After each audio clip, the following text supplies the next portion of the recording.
Kemudian dapat kami sampaikan, ada 20 orang pegawai pemerintah non pegawai negeri, PPN-PN, yang sudah terlanjur mengikuti seleksi CPNS karena tidak mengetahui bahwa pelaksanaan seleksi P3K dilaksanakan dalam 2 tahap. Juga terkait dengan tenaga non-ASN yang tidak lolos seleksi tahap pertama dapat mengikuti seleksi tahap 2, sementara tenaga non-ASN yang tidak lulus seleksi tahap 1 dan 2 akan dipertimbangkan untuk menjadi PPK paruh waktu.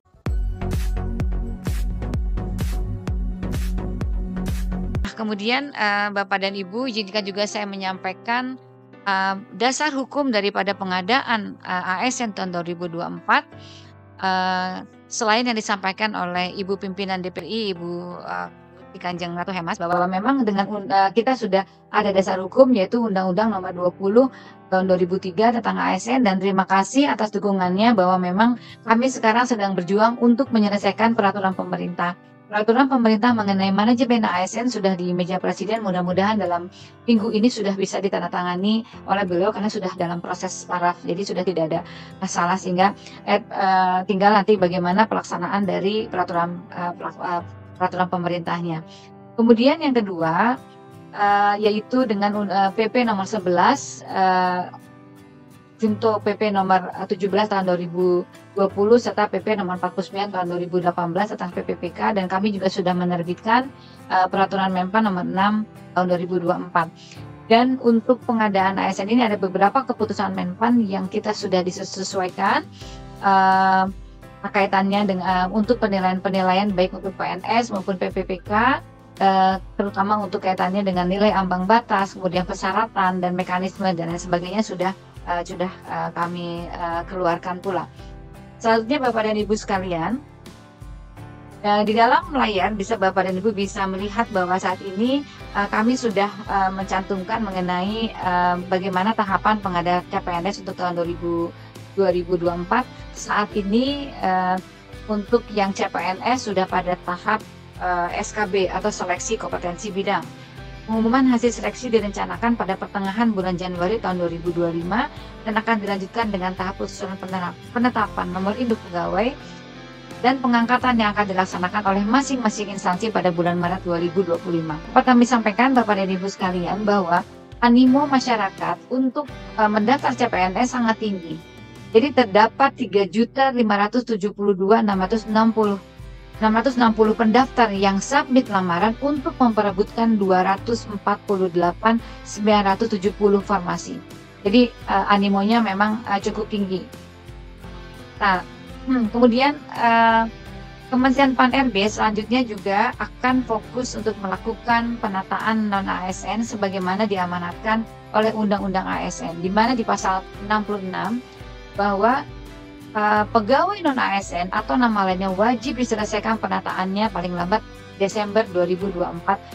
Dan sejak undang-undang ini ditetapkan, maka instansi pemerintah dilarang mengangkat pegawai non-ASN atau nama lainnya selain pegawai ASN. Jadi undang-undang memang sudah melarang pengangkatan lagi tenaga non-ASN sejak diundangkannya undang-undang ASN ini. Berdasarkan selanjutnya Bapak Ibu Pimpinan, berdasarkan hasil pendataan tahun 2022, total tenaga non-ASN adalah 253.255.092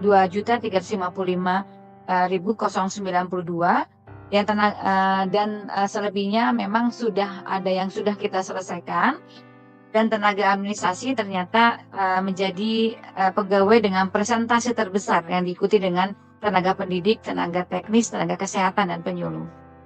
Secara garis besar, penataan non-ASN saat ini sebagaimana diamanatkan oleh Undang-Undang Nomor 20 bertujuan untuk melaksanakan amanat Undang-Undang Nomor 7 untuk mengisi kebutuhan PPPK atau pegawai dengan perjanjian kerja sesuai dengan kebutuhan instansi, memperjelas status kepegawaian tenaga non-ASN dan mengangkat tenaga non-ASN sesuai dengan peraturan perundang-undangan.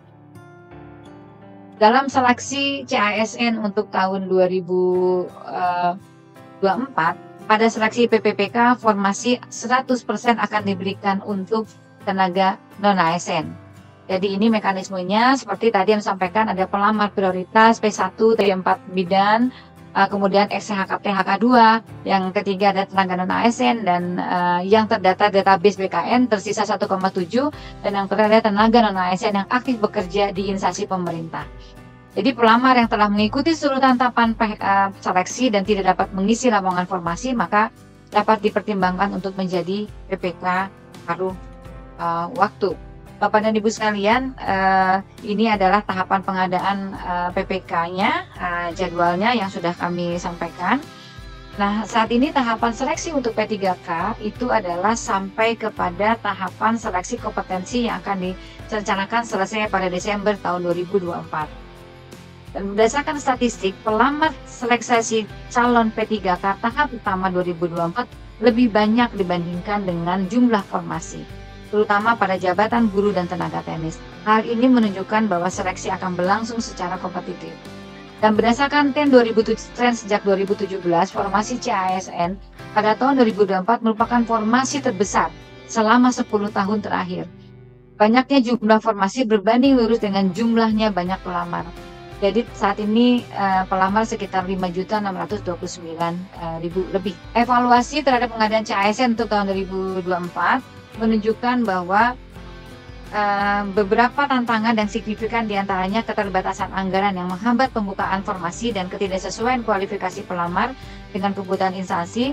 Untuk mengatasi tantangan ini tentunya perlu koordinasi antar kementerian untuk mencari solusi atas permasalahan anggaran. Tadi juga sudah disampaikan mengenai 30% dari undang-undang HKPD. Selain itu juga terkait dengan tenaga non-ASN yang tidak lolos seleksi tahap pertama dapat mengikuti seleksi tahap 2, sementara tenaga non-ASN yang tidak lulus seleksi tahap 1 dan 2 akan dipertimbangkan untuk menjadi PPK paruh waktu. Selanjutnya, Bapak dan Ibu sekalian, saya ingin menyampaikan beberapa hal kaitannya dengan masalah kesejahteraan ASN. Jadi terdapat beberapa komponen penghargaan dan pengakuan yang diberikan kepada pegawai ASN untuk menjadikan ASN lebih termotivasi untuk menjamin kebutuhan hidupnya. Penghargaan ini tentunya tidak terbatas pada gaji dan upah, tapi juga mencakup berbagai aspek lain seperti tunjangan, fasilitas, jaminan sosial, pengembangan diri, dan lainnya. Secara khusus bagi ASN yang bekerja dan mengabdi di daerah 3T akan diberikan insentif dalam bentuk penghargaan dan apresiasi pemerintah terhadap pengabdian yang telah diberikan. Itu untuk yang daerah 3T. Kemudian dapat kami sampaikan, ada 20 orang pegawai pemerintah non pegawai negeri, PPN-PN, yang sudah terlanjur mengikuti seleksi CPNS karena tidak mengetahui bahwa pelaksanaan seleksi P3K dilaksanakan dalam 2 tahap.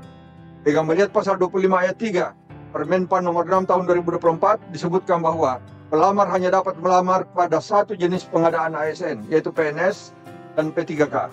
Sementara itu proses pendaftaran seleksi CPNS ditutup pada tanggal 10 September 2024, yaitu 2 minggu sebelum keluarnya surat Kepala BKN tentang jadwal pelaksanaan seleksi P3K.